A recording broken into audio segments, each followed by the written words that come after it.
যারা আমাকে অজন্মা, অনাদি এবং সমস্ত বিশ্বজগতের প্রভু বলে জানেন, কেবল তারাই মানুষের মধ্যে আসক্তিমুক্ত ঈশ্বরের পরম ভক্ত এবং তারা সমস্ত পাপ থেকে মুক্ত হন।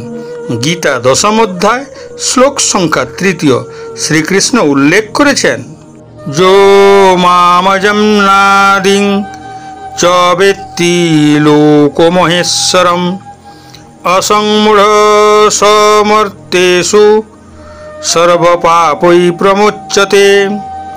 যিনি আমাকে জন্মরহিত, অনাদি ও সমস্ত গ্রহলোকের মহেশ্বর বলে জানেন, তিনিই কেবল মানুষদের মধ্যে মোহশূন্য হয়ে সমস্ত পাপ থেকে মুক্ত হন। ঈশ্বরকে কেউ জানতে পারে না, একথা শ্রীকৃষ্ণ নিজেই বলেছেন। আবার এও বলেছেন কিছু মানুষ তাকে জানতে পারেন। এটা কি তার বক্তব্যের বিপরীত নয়?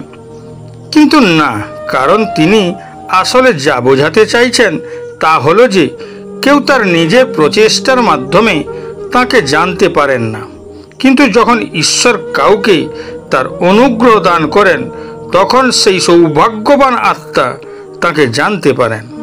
অতএব তিনি যাকে কৃপা করেন সেই ব্যক্তি প্রভুকে জানতে ও চিনতে পারেন। যে সমস্ত ভক্তের মন সর্বদা তাঁর ভক্তিতে লীন থাকে, তিনি তাদেরকে এমন দিব্য ও অতুলনীয় জ্ঞান দান করেন যার দ্বারা সেই গুণী আত্মা তার কৃপায় তাকে অতি সহজেই খুঁজে নিতে পারেন।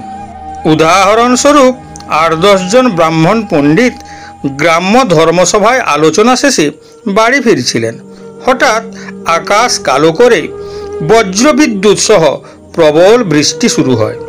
ব্রাহ্মণগণ বজ্রবিদ্যুতের ভয়ে কিছু উপায় না পেয়ে রাস্তার পাশের একটি কুঁড়ে ঘরে সবাই প্রবেশ করে। কুঁড়ে ঘরটি অত্যন্ত জরাজীর্ণ, তবুও তারা ভাবল একটা আশ্রয় তো পেলাম। তারা দেখতে পায় কুঁড়ে ঘরের একটি কোণে একজন ব্যক্তি ঈশ্বরের ধ্যানে মগ্ন আছেন। তারা সেদিকে ভ্রুক্ষেপ না করে নিজেদের মধ্যে বলাবলি করে, জীর্ণ শরীর, মলিন বস্ত্র, জরাজীর্ণ কুঁড়ে ঘর, এ কেমন সাধক। তারা পরিহাস করতে থাকে। হঠাৎই বিকট বিকট শব্দে কুঁড়ে ঘরের চারিদিকে বজ্রপাত শুরু হতে থাকে। তারা প্রাণ ভয়ে একে অপরের দিকে তাকিয়ে বলতে থাকে, নিশ্চয়ই আমাদের মধ্যে কেউ একজন মহাপাপী আছে, আর তার জন্যই এত ভীষণ বজ্রপাত। কিন্তু কেউ কি নিজের মুখে নিজেকে মহাপাপী বলতে পারে? তাই তারা সিদ্ধান্ত নেয়, ঘর থেকে 100 মিটার দূরে একটা বটবৃক্ষ রয়েছে, একজন এখান থেকে গিয়ে সেই বটবৃক্ষকে ছুঁয়ে আবার এই কুঁড়ে ঘরে ফিরে আসতে হবে। তাদের উদ্দেশ্য ছিল, যে ব্যক্তি পাপী হবে সে যাওয়া আসার রাস্তায় বজ্রাঘাতে মারা যাবে, বাকি সবাই বজ্রপাত থেকে রক্ষা পাবে। এইভাবে তারা একে একে সবাই বটবৃক্ষকে ছুঁয়ে নিরাপদে আবার কুঁড়ে ঘরে ফিরে আসে।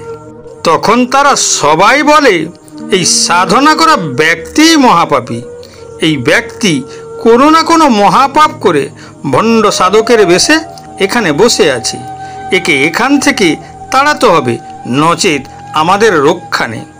সেই মতো সাধক কিছু বুঝে ওঠার আগে সবাই মিলে সাধককে চ্যাংদোলা করে কুঁড়ে ঘরের বাইরে ফেলে দেয়।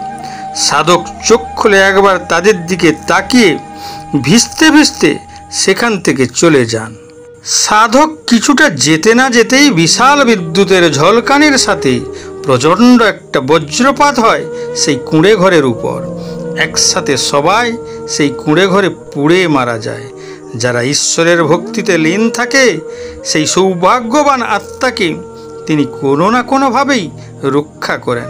পাপীদের থেকে রক্ষা করার জন্য পুণ্য আত্মার তিনি সহায় হন। এই ধরনের সৌভাগ্যবান এবং পুণ্যবান আত্মা তাদের বর্তমান ও পূর্বজন্মের কর্মফলের বন্ধন থেকে মুক্ত হন এবং ভগবানের প্রতি তাদের প্রেমময় ভক্তিতে শক্তিশালী হন। তিনি নিজের এবং আত্মার মধ্যে পার্থক্য পার্থক্য স্পষ্ট করেন এবং ঘোষণা করেন যে শ্রীকৃষ্ণ লোকমহেশ্বরম, সমস্ত জগতের পরম প্রভু। শ্বেতাশ্বতর উপনিষদেও অনুরূপ বর্ণনা রয়েছে। তমীশ্বরং পরমং মহেশ্বরং তং দেবতানাং পরমং দেবতম পতিপতিনাং পরমং পরস্তাদ বিদাম দেবং ভুবনেশ্বমিদ্বয়ম।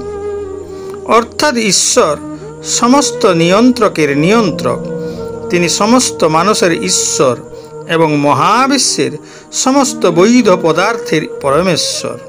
তিনি সকল প্রেয়সীর প্রিয়, তিনি বিশ্বের নিয়ন্ত্রক এবং তিনি প্রাকৃতিক সকল ক্ষমতার বাইরে।